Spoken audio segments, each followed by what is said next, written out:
The exchange arose from a number of questions asked by Shadow Justice spokesman Elliot Phillips, who wanted to know what specific training had been provided for RGP officers in the field of counter-terrorism.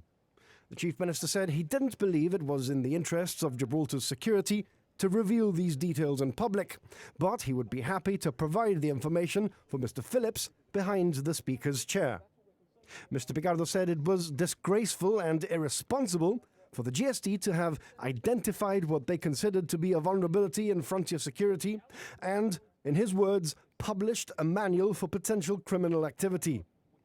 Mr. Phillips then produced a press release issued by the Chief Minister in 2013, revealing that £130,000 had been allocated to reinforcing the frontier fence because of security concerns, something which was also contained in a GST statement earlier in the day.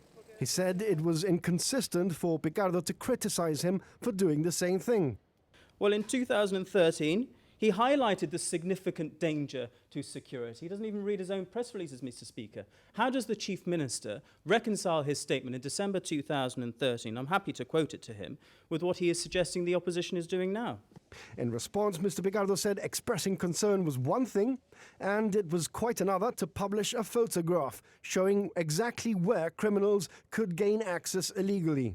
It's obvious there's a security issue at the fence. We've talked about it. We've said we're dealing with it. We've added a second layer of fence and barbed wire. What we haven't done, Mr. Speaker, is told people where there's a hole in the fence so they can go and come into Gibraltar through there. That is what creates the security issue for Gibraltar. The opposition leader, Daniel Feetham, then stepped into the debate saying there was more than one hole in the fence, and only last night 34 armed smugglers came in through these holes and were only repelled by the efforts of the Gibraltar law enforcement agencies. But does he not accept that actually there is more than one hole in the fence? The Chief Minister revealed that no matter how much the frontier fence is reinforced, because there's no restricted area on the Spanish side, it's easy for smugglers to drive up to the fence with 4x4s and pull pieces off.